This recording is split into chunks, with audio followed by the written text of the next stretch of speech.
Hello guys, I hope you're doing so well today, because you know most of the things that we have to talk about are things that require you to be in your best state of mind.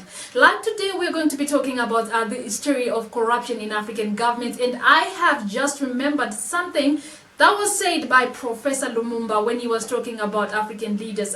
He said one thing that they have successfully done is the industrialization of corruption and looting.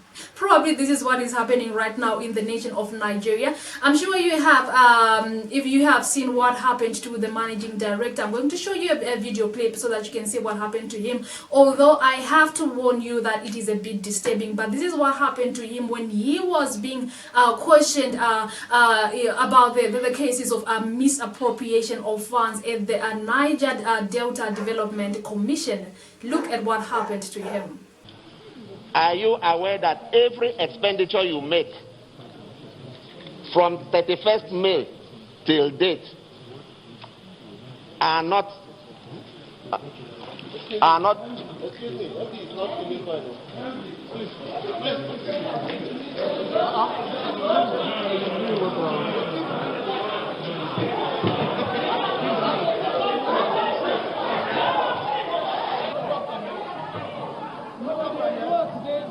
The man we have just seen is Professor Ponde, and he is the acting managing director of Niger Delta Development Commission, which is currently being questioned and investigated on the misappropriation of funds, which actually transpired some time ago in 2019.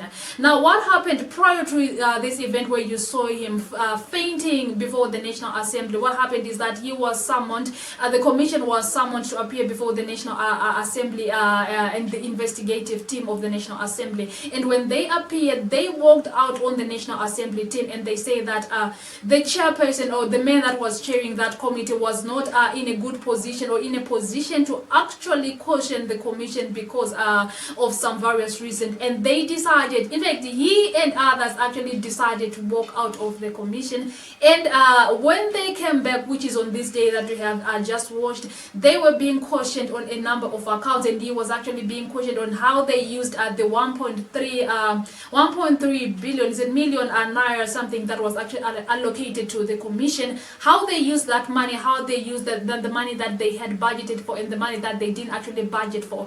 And he failed to answer a single question. He had the budget in front of him, and when he was actually asked to look at it, he kept on saying that I cannot answer anything. I have to come back to you guys and provide some answers. He knew that these questions were going to be actually to be presented before him during this meeting. When he came to the meeting, he knew that this was going to happen, but he was not even able to answer any of the things that he was being questioned. And he said, I'll have to give you some of the details sometime later. And it was said what happened to him later, because he had to faint and he had to be taken out of the meeting, although the commission was actually summoned to come back at a later stage to answer all the allegations that have been laid against the commission. And they are allegations of corruption, which is happening right now in Africa. We have a number of ministers that have misappropriated, that have misused state funds, public funds that are supposed to have benefited people, and they have used them for self-enriching themselves. They have used for their personal gains. And when they are presented, if only we could, like the rest of Africa, could actually have a very interrogative, a very investigative team like the one that we have just watched, I'm sure probably Africa as a continent could actually go somewhere, because now it means that commissions, organizations, people, ministers will be accountable for everything they actually spend money on, particularly public funds and state funds. They will actually be able to be questioned and answer directly as to how they used public funds. If only it could happen to countries like Zimbabwe, my country, if only it would actually happen in South Africa and other states as well, so that we can actually account for the public funds that we have right now. And I know that corruption has been the cases of corruption has been industrialized, like Professor Lumumba actually said, and looting right now at its peak. Everybody's just looting, self-enriching themselves, and nobody seems to be bringing back results of what they actually did with public funds. And it is the public that continues to be disadvantaged after every administration, after every government, after every regime.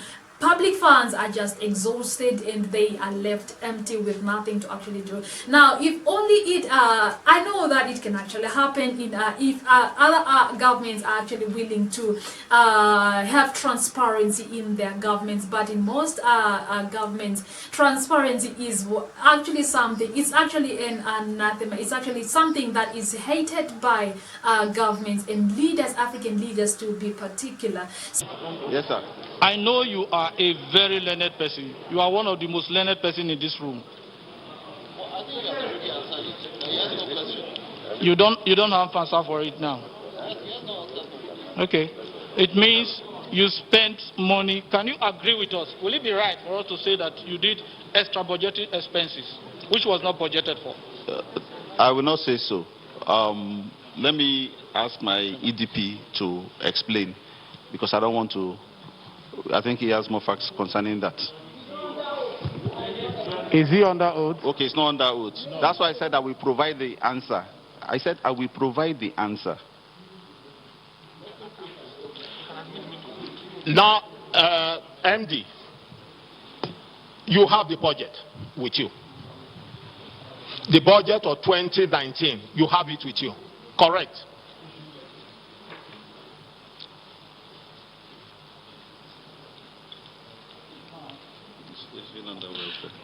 MD, 2019 budget, in which you have told this committee that is the budget you are operating on. You have it. Mr. Chairman, I said I will provide the answer to you. No. You have the budget with you. In front of me, yes, sir. The budget you are operating. 2019 budget. I will provide the answer, Mr. Chairman, sir. No. We'll bring this to you, sir. We'll bring this to you.